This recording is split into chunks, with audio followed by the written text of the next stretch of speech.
Copyright disclaimer under Section 107 of the Copyright Act 1976.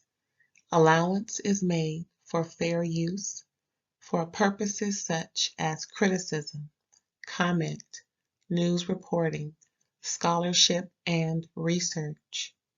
Fair use is a use permitted by copyright statute that might otherwise be infringing.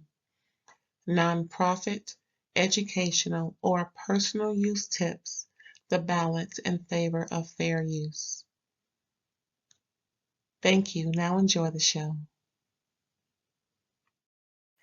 Hey, what's up, everybody? Thanks for tuning in to another episode of Ray Ray's Review. And I'll be talking about Real Housewives of New York City, Season 15, Episode 7. And of course, it could also be considered Reboot, Season 2, Episode 7. Yes. So, did you guys watch it? Did you like it? It was a little boring. I'm trying to zhuzh up my excitement for this, but I mean, it's something to watch. I'm not too thrilled. They seem a little uptight, especially Erin and Jenna. I'm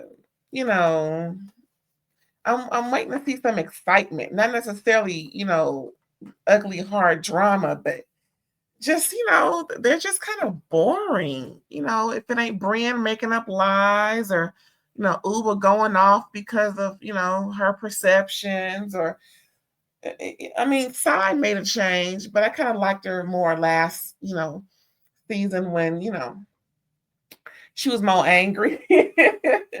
Again, I'm not trying to, have no fisticuffs or nothing like that. I'm just a little bored. I'm sorry. But I'm going to try and make this as exciting as possible. Again, did you watch? No, you can wait for me to let you know what's happening. Okay, I'll let you know what's happening. But again, thanks for tuning in. Please like, comment, subscribe if you haven't already. And share it if you want to tell folks. All right, now. Okay, so Erin and Rebecca make off for doing lunch, right?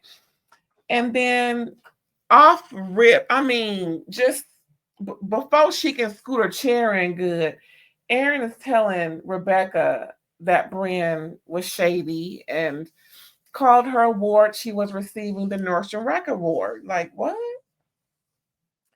Now, Rebecca at the table didn't really mind it. She was just like, what? Okay, well, like a duck's bill rolls off her back. But in the confessional, of course, I want to be confessional, Chun-Li and all this in the confessional, talking mucho. You know how the producers do. They get to ask, how do you feel about it? You think it was this? You think it was that? And then they record your response. So it's gonna seem a little more, what do you call it? Shadier, maybe a little more controversial, something for them to, of course, cut and paste for us to see. But I would like to see more of that when they're, in the moment. Like I said, when somebody get at you right then and there, you get right in with them right there. Don't be in the confessional just talking all kind of cash money, Anyway, so Rebecca in her confessional, gave it a little dose of shade back and pretty much, downplayed Brynn's accomplishments and pretty much, saying that, Brynn can't compete where she don't compare. That's what I got out of it. I'm just saying, Rebecca has made mucho money off of her brand and, Erin is trying according to what we see. Erin launched an app, a dating app. So, she's into marketing. So, she knows how to tell, to sell a good story.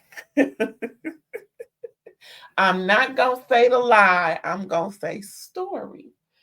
That's why she be lying so much in this show. Anywho, she's just used to it. What else happened, child? Oh, the humdinger.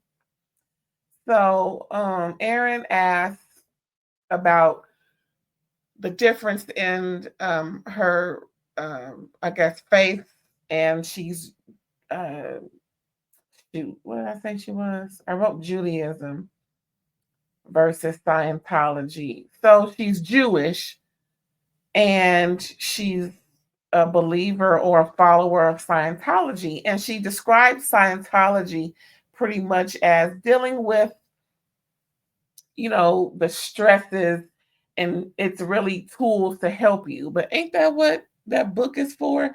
They say the Bible is basic instructions before leaving Earth. Bible is an acronym. I mean, that's what I heard growing up, uh, from birth until now, and not just within my ethnicity. I've heard it any follower of him upstairs. And they believe in that book. They pretty much say the same thing. But I can see where the two differ, because it's like when people say I'm gonna sit back and let the Lord take care of them. Well, there's also a part in that book that says if you take one step, he'll take two. So that means people shouldn't just sit back and let it happen. They need to do something about it. So I can see the do something about it would be the Scientology of it all. And the other portion of the whole situation would be her Judaism. Does that make sense? I hope so, because it makes sense to me. And then of course, Erin questions Jessel's stink accusation. I would have questioned it too. I would have been like, "What you say? I stink, girl, boo. Maybe it's your top lip." I'm just saying, you can't just come up to a table of folks with food on it and question if somebody is stinking, especially especially when there's onions on the table. Like, girl, read the room. Literally, like, what? What does that mean? Are you serious? So next we see Ubah shopping. Another boring scene. Girl, Ubah is shopping to decorate her boyfriend Oliver's house. She may be moving in soon. And then she started talking. Now she's with her friend. I forget this woman. I think I've seen her in a scene or episode before. I forget who she is, but she brought her dog with her, child. Big old, long eared, fluffy child. I don't know what kind of dog that was. It's something in the Great Dane family. It looked like one of those, big old dogs. Like, anyway. So Uba mentions that, it hurts really bad when she's on her cycle and it's getting more painful, and then people are saying, well, you're getting older. But then she's, kind of mentions in the confessional that she kind of wants a baby with this man. Like, girl, how old are you? I mean, I know, listen, everybody can't have babies after I mean, think about the child, y'all. Just saying. Maybe that's why they say the doctors and the science and everything says when you're about 34, 35, really, you are considered advanced maternal age, because, and this part maybe not everybody knows and understands the correlation to the advanced maternal age, is that your reproductive parts, ovaries and all that, have been working since you were pretty much forming in your mother. Yeah, that's what a lot of people don't understand. So essentially, your mother had you as an egg, and your reproductive cycle is moving along while you're pretty much an egg, because that's what it's doing. It's just moving along and moving along. So essentially, and this is really wild, and I kind of like smiled when I thought about this. Your mother is essentially carrying your child as well. Ain't that nothing?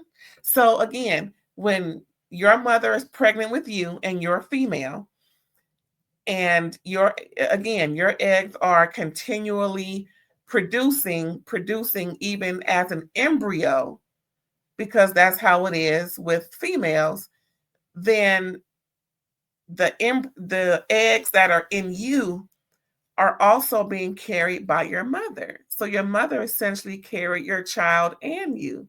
See, womanhood is just so much more complicated than the naked eye. I mean, what we go through, child, we got to carry two people at once, essentially, if it's a if it's a female that we're having. So, anyway, child Uber, that's why they say you're advanced maternal age, because by the time you're 35, girl, them eggs is just tired. The whole systematic structure of them eggs is girl, they tired. So that's why it's very, high risk when women beyond the age of 35 get pregnant, because of the likelihood of, it not working now because of medicine, advanced technology, and the individual. Of course, not every woman over the age of 35 having a baby is so crucial, but it's still high risk because of science and how the body matures. So, anywho, Uber talking about having a baby with this man, girl. She talking about they are so different, but they are a couple in love, I guess. Has she used the word love yet? I don't know, but we're gonna find out. Next, we see Rebecca. She invites Sai and her daughter over to see her work, and within her whole portfolio, hello, she is taking care of the props and things for the movie Wicked that's coming out soon. And her daughter is into the arts and theater and everything, and she was really enamored by everything. And then by the end of the visit, Sai's daughter got to pick and choose something that was of the movie set and take it home. Wasn't that great? That's so cool. Sai was grateful that she, able to give her daughter those memories and everything. And then Sai invites Rebecca to dodgeball with the ladies, and of course Rebecca accepts. She's a friend of the show, so it's all good. Next, we see Erin, Jessel, and Brynn. Right, Brynn brings up Ubah calling Jessel, a basic bitch. Kind of in jest, joking about everything. And then Brynn pretty much brings up the fact that she spoke with Jenna, and Jenna agrees with hello. That Jenna agrees with Ubah, but then production plays back the conversation, and it's the exact opposite. Child, Brynn is just lying, just to stir some mess, and that's what she does. I like to stir the pot, and my arms have carpal tunnel. Girl, you gonna need a dentist. You keep messing with folks, and let Sai go back on her anger management. It's gonna be an issue. Anywho, that's not cute. And then Brynn is a hypocrite because she pretty much explained how she definitely thinks that Jessel is basic. I'm like, what is really going on with Brynn? She just say anything. Just I don't know about her. Now, this is crazy. Erin tells the ladies that Rebecca admits to being pregnant from a one-night stand. Now, the one-night stand part was wild because she's married. But the thing is, Erin said she heard it from a mutual acquaintance. So Erin said that Rebecca told her she's pregnant, but the part about a one-night stand came from a mutual friend. So Jessel and Brynn were like, girl, bitch, what? So they're just like, oh my goodness. So next scene is Raquel and Mel, and they're having drinks with Erin and Gabe. I mean, child, I'm getting it from the show. Erin and Abe.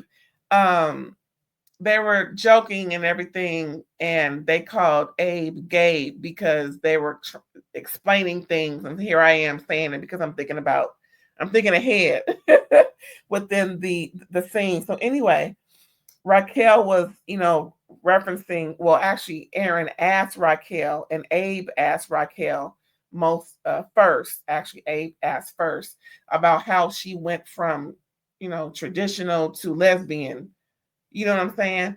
And she just, said it was just something that she knew in her childhood. And then Mel stepped in and said, yeah. And when she got in the modeling world, it was woo, a whole lot going on. So Raquel was like, I was not a tramp. I wasn't no hoe. And Mel's like, no, but you had your your fair share.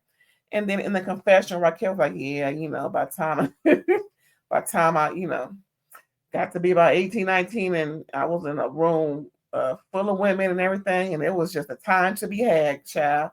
What a time, what a time. Okay, Raquel. But Mel has a sense of I guess maybe kinship to Abe. She mentioned that he has this lesbian type of feel to him. And then in his confessional, he mentioned that he questioned his sexuality in college and almost came close to kissing a guy. So maybe that's what it is. He still got, a little bit in him. He got a little fiddle faddle going on. Faddle fiddle. Anyway, I'm just joking. Yeah, that was pretty much it. They had a good time. So um Mel, who was Raquel's fiance, really took to Abe, and so they have a cool friendship. Plus, they wear the same leather jacket, child. Ain't that nothing? So next we see Jessel and her mom go jewelry shopping with Pavitt's credit card. She was asked how much does how many times does she take his card and doesn't really have to answer for it. She's like, oh, 5, 6 times a week. Girl, how much shopping are you doing? What grocery? I mean, how much, shopping, what we do, we go get a bag and shoes, whatever, whatever, girl. Well, since they have more of a traditional marriage, the guy pays for everything essentially. So, I mean, I don't know. Something about Jessel seems like she be putting on. I don't know. Like when she was had that Clueless birthday party, like, girl, this is way too young for you. Clueless. Girl, how about 1969 or something around your age? Anywho, what was I saying? Yeah, so Jessel and her mom go jewelry shopping, and she said that's her favorite jewelry store. But girl, I don't know why. But I saw, I would have to bypass all that anyway. So she's talking to her mom about finding a therapist for them, and he's in Mexico City, someone who's not American, because Americans are too narrow-minded. Okay, girl, but you in America, okay? Hey, it is what it is.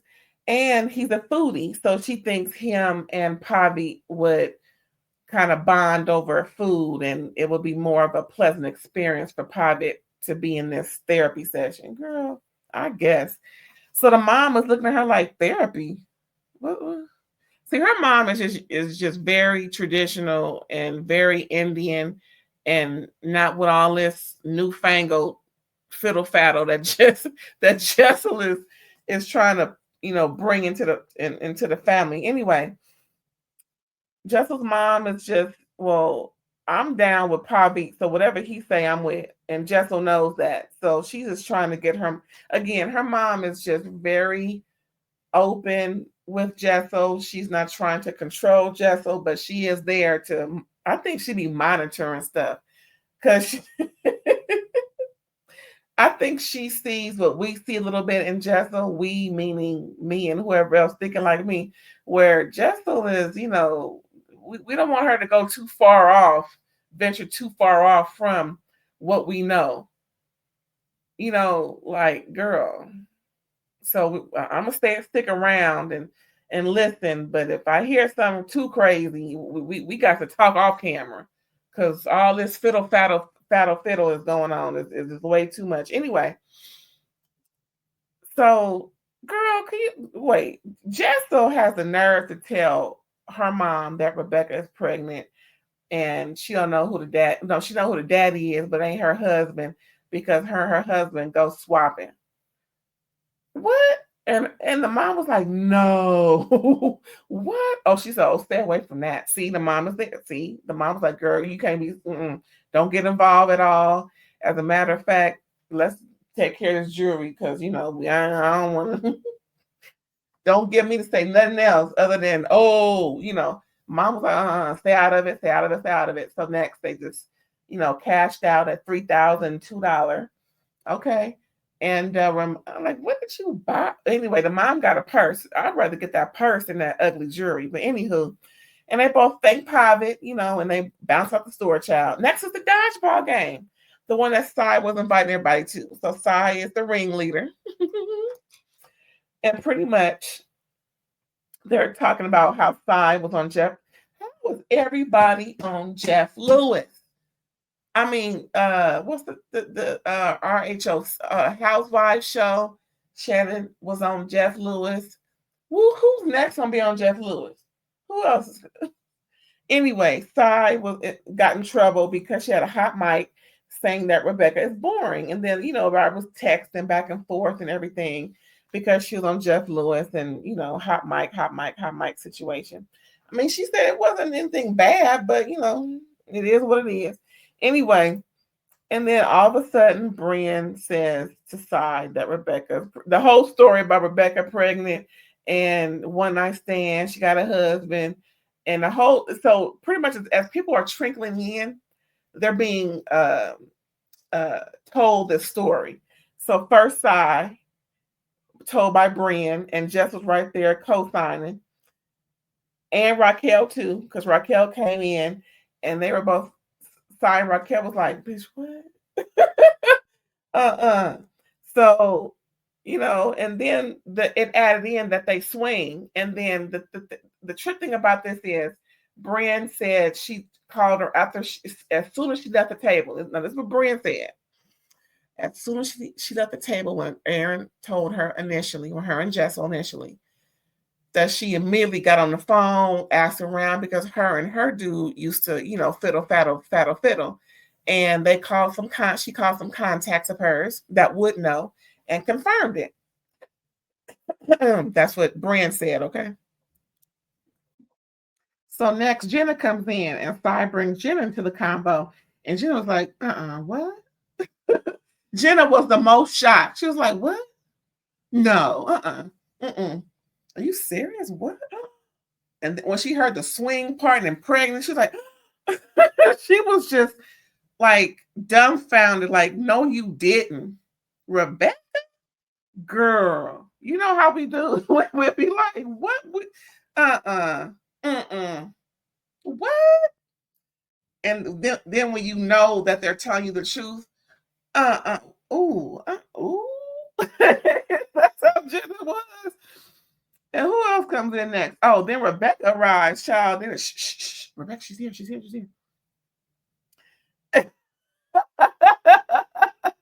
And they just, hey, Rebecca, how you doing, girl?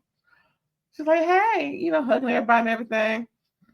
And then a little while later, and Ubah comes in full glam and everything. Ubah is always working, child. She ain't about to be looking crazy. So she come into my I can't play today, y'all, but I'm just here for moral support, And then Sai secretly tells Ubah on the side. Ubah's like, bitch,